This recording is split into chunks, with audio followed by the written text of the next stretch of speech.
Thank you. Can you hear me okay? As you know, I'm here to talk about my new book, Aging Strong, Living It Forward and Giving It Back. And I'm really tickled that they have been presenting this book, Aging Strong, in front of the children's department. You know, to be perfectly honest with you, I never thought I would be as old as I am now. Nor did I think that on the cusp of my 8th decade, I would be as excited about my life, my work, my vocation, and my future as I am today. At this age, I'm living with more clarity, more passion, and more purpose than I ever have. And I've always considered myself a purpose-driven person. And since I also consider myself an intelligent person, I wonder why I didn't see this reality coming, and why I spent so much time worrying about the dangers and disasters presented in the media drumbeat about aging. Now, of course, the answer to these questions is that I am aging during a new time in history. But I'm not alone in my worries, thoughts, and the questions that I have. For almost 40 years, I have practiced as a psychologist and a Zurich-trained psychoanalyst, as many of you know. I have lectured, given workshops around the country, and corresponded with readers of my books for decades. In every audience, people who are in or approaching the 4th quarter of their lives have been the most intensely interested in the transition point between the 3rd and 4th quarters, and how we can go on living lives of meaning, of authenticity, and as an expression of our best capacities. Now, for decades in the Jungian circles that I am part of, and in much of our society, the midlife crisis has been a major focus. It is looked at as a time to turn inward, to learn to know ourselves better, to become more spiritually oriented, and to begin to live more authentically. During my midlife crisis, or turning point, I had a powerful dream that I've shared in my books and lectures. As the dream opened, I found myself sitting in the front of a Shoney's Big Boy restaurant. The booth I was in was next to the large front windows. And while I sipped my morning coffee, I looked out onto the main street of the town that I grew up in. Across the street in the railroad tracks was the white Presbyterian church my mother had taken me to when I was small, and where her funeral service had taken place when I was 14. Farther down the street was the high school, the bank, and the shopping district. And the fact that Shoney still included the words Big Boy in its name placed us back in history. As I turned my head and looked across the table from me, I saw a small boy with ruffled brown hair and intense blue-gray eyes. I realized he was a 5-year-old version of myself before tragedy had struck our family. When I looked into his eyes, he quietly said, "What have you done with my life?" Before I could answer, I was awakened from the dream. As I was musing over the dream, I knew he, Buddy as I was called at his age, hadn't been talking about the surface stuff like going to the office, shopping, dieting, or even making a living. Those sensitive eyes were searching for a more serious answer. Buddy was posing the question to me, that life asks of us all, no matter what our age is. And that question is not, what is the meaning of my life? It is, what meaning am I creating with my life? What meaning am I creating with my life today? Since that dream, and over many decades, I've sat down with Buddy in the wee hours of the morning and tried to explain to him what I'm doing with our life. I especially enjoy the times when I'm telling him about the new things that I'm learning. And I was excited to share with him over a decade ago that science is now telling us that how we age is not a function of our genetics. The physician and scientist Dr. Walter Bortz pulled the research together in his book, The Roadmap to 100, to tell us how we age is based on, number one, our lifestyle, number two, our engagement in life, number three, our expectations, and I would add, how we face this new reality in human history and its opportunities. Our reality is that we can live longer and with more vitality than people ever have. We can choose to seize this opportunity for living the fourth quarter of our lives creatively, lovingly, and joyfully. But we must also be aware that because this is a new era, our conventional wisdom, which is always based on the past, and our fear-driven media and marketing culture is causing us to collectively misunderstand our new era and its opportunities. Now, any one of us who have reached my age knows that in terms of having a healthy lifestyle, that no matter how much we beat ourselves up and dump guilt on ourselves, no matter how many self-help books we read, no matter how many public televisions shows on health we watch, making the right choices and willpower alone will rarely work to keep our lifestyle healthy in the long run. The simple fact is that to sustain a healthy lifestyle of longevity, we must go to the trouble to create a healthy, life-giving, emotional, psychological, and spiritual environment within ourselves. This inner environment is necessary for us to create a vision of ourselves beyond our current horizon and to have a life focused on love, meaning, and a defining purpose. And we must also ask ourselves, what if love isn't about happiness? What if life isn't about happiness? What if life isn't about safety and security? Answering these questions and what is life about during the fourth quarter, along with creating our inner environment that supports our ability to flourish, and a life beyond the limits of conventional wisdom, will be the underlying themes woven throughout my book, Aging Strong. We also might be wondering at this point, what does being engaged in my life really mean? Well, one thing we need to learn in this society is that busyness is not engagement.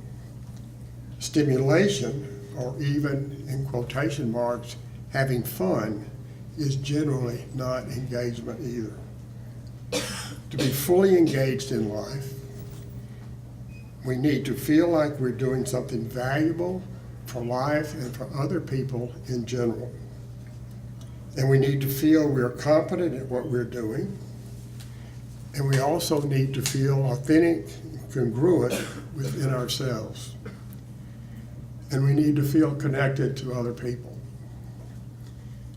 These are also the values that are necessary, of course, for having a truly satisfying life at almost any adult age. Safety, appearances, status, and material ease, the things our marketing culture emphasizes, fail to recognize that while our wealth and our prosperity have been growing, our feelings of community and our spiritual and mental health have been declining. All too often we think we're emotionally mature and that we know what love, friendship, and community are, when we are actually living in a society that skates along the surface of the relationships that could enrich our lives. But first of all, we must learn how to be fully engaged with ourselves in this new period in our lives, how to renew our emotional relationship to ourselves, our friendship with ourselves, and to find love and community with all of the different aspects within us that make up who we are.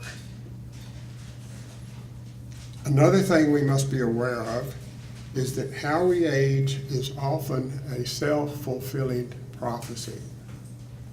That's an important point. How we age is often a self-fulfilling prophecy.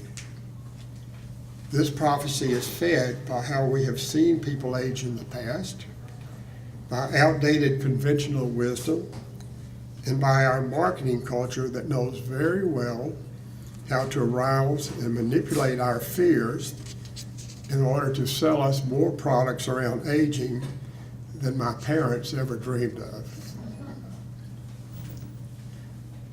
So to be fully alive is to live life forward, looking forward to the ongoing great adventure, as Dr. Jung advised. To be all in the game during our fourth quarter, we must be willing to step out of the conventional world that is constantly teaching us to anesthetize ourselves.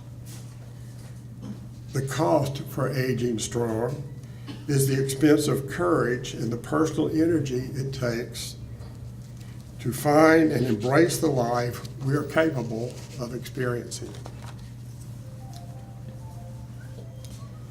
In the past, our conventional wisdom told us that retirement should be a reward for a life well lived and hard worked. And we should avoid a post-work letdown by staying active, involved with family, friends, and community, along with volunteer work and hobbies. Well, that attitude may have been okay a few generations back, even though I must say it was not okay in my family. I suppose it may be okay if you only have a few years to live. But what if you have a few decades to live? What if science is right and you have the capacity to live to age 115 or 20? And what if science is right again when it tells you your health and longevity depend on how engaged you are and how strong the spirit of your life is? Now, as we enter our fourth quarter, we are in fact not facing a simple bump in the road or a letdown or some kind of minor adjustment. We are facing a full-blown identity crisis. We are facing a time for letting go of an old vision of who we are and beginning the quest for a new vision, a new defining sense of purpose for our lives. Aging Strong offers a roadmap for this quest. A new defining sense of purpose will also revolutionize the self-fulfilling prophecy we have created, probably unconsciously, about our own aging process. we can soon discover that being fully engaged in life on a new level and creating a new defining sense of purpose for ourselves is a matter of heart. It requires our emotional devotion. And as a new era in our identity and sense of purpose, it requires the cultivation of feelings we haven't been using very much and may have repressed up until now. To create a healthy environment within ourselves, we have to face the truths that lay hidden in our inner reality. To truly feel like we're doing things that are valuable, to feel a renewed sense of confidence, authenticity, and relatedness to the people we value, we must explore the story of our lives. We all repress things in childhood that have to do with the ways we were hurt or shamed. More importantly, we learn to deny some of our potentials, the ones that didn't fit the images of who we were expected to be, or that could create conflict with people who were more powerful than we were. It would seem nice to be able to say, well, all of that happened many years ago. It's over now. I've moved on and there's no need to dig it all up again. But the reality is, the memories and emotions are patterned into our brains. And this means there is no timeline in our unconscious. Unless we have had to excavate and face these things, they are still alive and repressed in our unconscious. Now, there are two things we need to remember about repression. The first one is that repression is an unconscious activity and a defense mechanism against threatening events and emotions that could overwhelm or fragment us when we were vulnerable. So repression isn't something bad. It's more like an inner guardian that protected us when we were vulnerable. Now, the second thing we need to remember is that once repression has outlived its usefulness, it takes an increasing amount of emotional energy to keep this material repressed over time. Then if we stubbornly or fearfully stick to denying our inner reality, it will cause us the kind of unconscious emotional stress that can make us sick. Repressed and denied emotions and the stories behind them that we Jungians call shadow material and complexes block our ability to grow. They block our desire to grow. They limit our vision of who we are and who we can become. They limit our trust in ourselves, in other people, and in life. They limit our trust in growth itself. Repressed emotions limit our capacity to be passionate and creative. They limit our ability to experience the desire that can take us to our best capacities in living. But the very journey of encountering these challenges carries its own potentials for new birth, for defining a new sense of purpose, for seeing in new ways, through new eyes, and discovering a new life. Such knowledge frees us, gives us strength, and empowers us for the future. Now, like all serious books of this nature, this book represents a journey. It is a journey out of the crisis of an old way of life that is ending and into a new awakening as we face the fourth quarter in our lives. Chapter 1, A Time for Being All in the Game, will give you a vision of this of the new reality we're living in, along with its challenges, opportunities, and potentials. Chapter 2, Becoming Fully Engaged, is an invitation to see how we can open ourselves to a new version of life one that is bigger, more intense, and more alive, and that has new opportunities. Chapter 3, Facing Dangerous Moments, discusses some of the pitfalls we face, the danger of falling back into the illusionary safety of a life defined by fear and other norms of our marketing-driven culture, and what we think other people expect. In Chapter 4, Bringing Our Lives Together, we will examine the importance of looking at the story of our lives and getting a better sense of the context of who we are, how we're living, and how to understand, change, and transform the stories we have been caught in. In Chapter 5, Harnessing the Strength of Our Needs and Desires, we will search intensely the ways we have been limited by how our personalities were formed, including our attitudes, our values, and our fears. My purpose in this chapter is to help you find the knowledge that can free you from fear and put you in touch with potentials that have lain dormant in you for years, waiting to be discovered, waiting to be lived. Chapter 6, Reflections on the Journey, Singed, Scorched, and Seasoned, will help you get a new vision of the meaning of consciousness and creativity.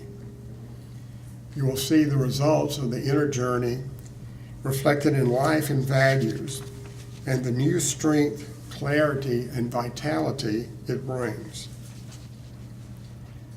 In Chapter 7, some of the spiritual challenges of aging will emerge. I will share some of my own perspectives for confronting death, what that means for us, and what that means for how we can live our best lives. Living our best lives can also teach us how we're dying into life all the time. I share how in my personal and professional experiences, I have learned that a life fully lived requires that we are individually aware of how we are living, have a vital connection with our inner lives, and are participating consciously in their development. I am convinced that when we live this way, our lives will find their completion in a state of peace and joy. So I began the book by sharing my surprise at being almost 80 years old, and that I'm still working and creating at a level I had never dreamed that I would be at this age. I've also shared in this book my own experience of this vitality, as well as similar stories of other people that show the immense opportunities we have in the fourth quarter of our lives today. Transforming ourselves in the fourth quarter of life can bring us the greatest freedom that we've experienced throughout our whole life. The kind of freedom to be at home in ourselves, in our life, and to know we're making a contribution to life. So this book is about encouraging you to recognize that entering the fourth quarter of your life is a key threshold time, a powerful transition point in your life that has the same intensity, if not more, than the so-called midlife crisis. I wrote this book as a roadmap for navigating this very personal and yet collective journey. As we slow down physically, we can actually grow more psychologically and spiritually. And as I say in Aging Strong, the most exciting part of this story is that the more we pursue this larger life by deepening and transforming ourselves in this fourth quarter, the bigger our gift to our families, friends, community, and culture becomes. So let me invite you to join me in meeting this challenge and turning it into one of the greatest opportunities in our human history by originating a new way forward. Let us shape our lives from the inside out and be fully alive with grace and passion by living our lives forward to their fullest extent, while at the same time giving back to our communities and to the world. Thank you.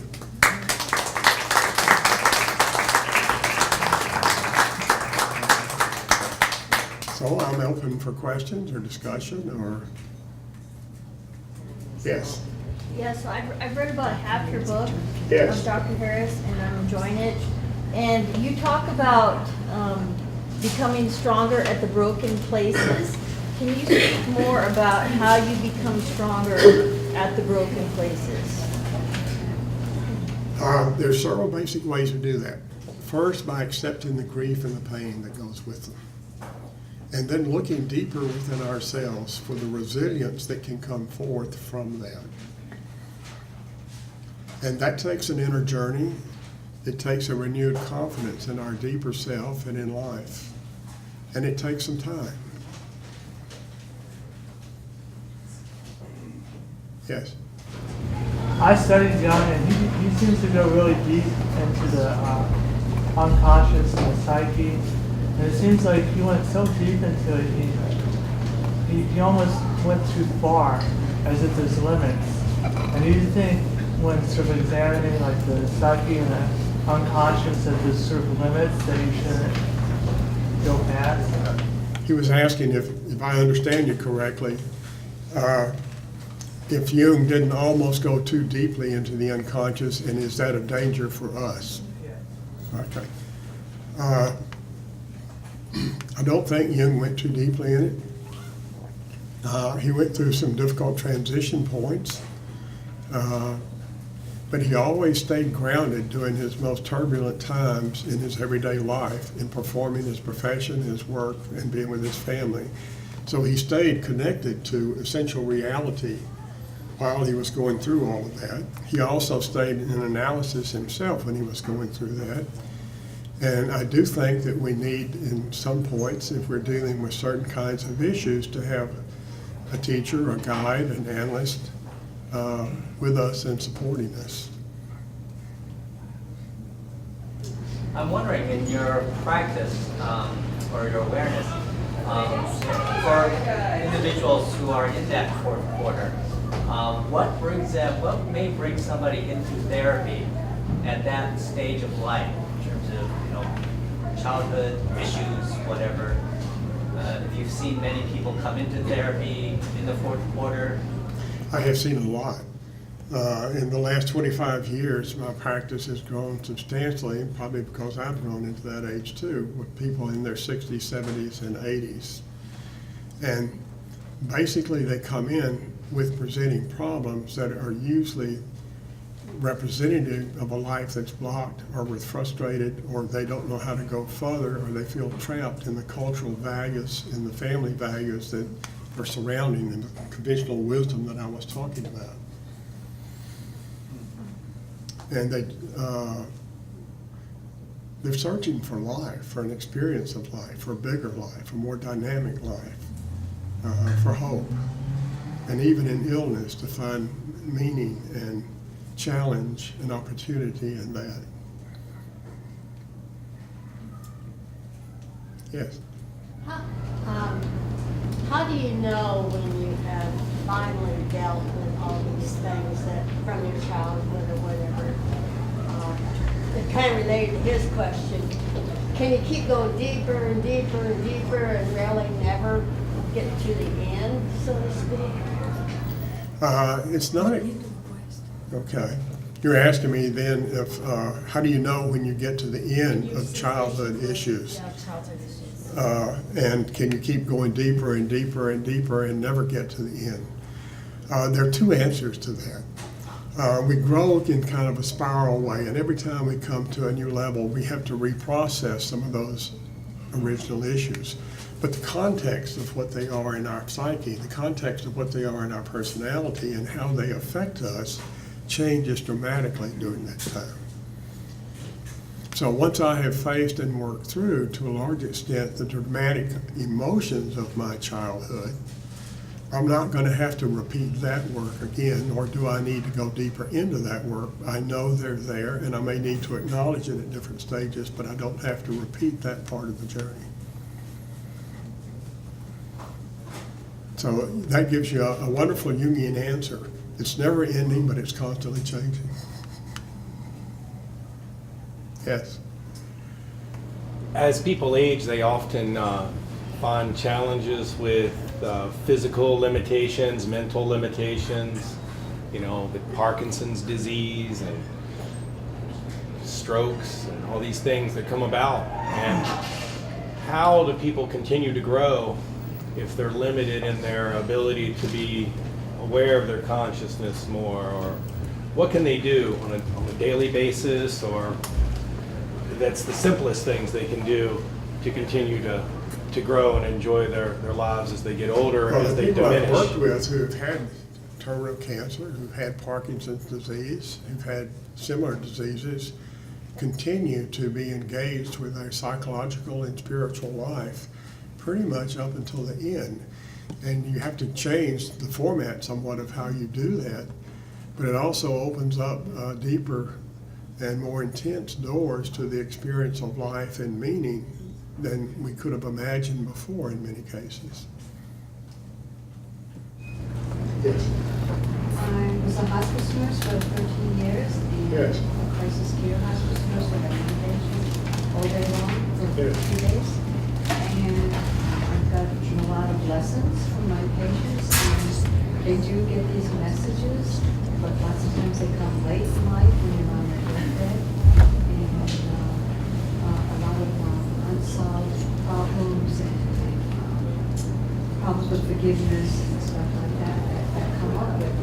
I feel from listening to your talk on aging strong, more of us could get on board with that before we get to the end of life. It would make for a much better death. It would. It would make for a more peaceful death and a feeling of completion in life. And the major emotions that we repress that I talked about that can make us sick play a huge part in, I think, in later life. They also play a huge part in Alzheimer's from my experience. Yes. When you're young, you don't have awareness exactly of that life is finite, and sort of the way you live your life is sort of it's always in the moment, and there's no sense of the future ever ending. But I might think that when people get much older, that they become aware of morbidity, and is that how does someone grapple with the fact now that they're really aware that one day their life is going to end, and before that was never a part of their thing? So you're asking me, as people get older, how do they begin to grapple with the fact that their life is going to end? Is that if you're following the pattern that I'm outlining here, we're living with that idea every day that our life is going to end. And so we come back to the question that I was dialoguing with my little figure of myself, Buddy. The question is, what meaning am I creating today? How fully engaged am I in life today? And death reminds me that I must be fully engaged in life now.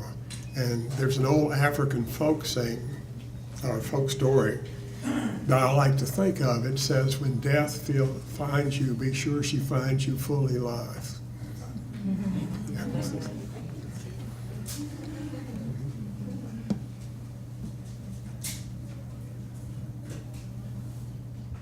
Good. Thank you very much. I've enjoyed talking with you. I've enjoyed being here.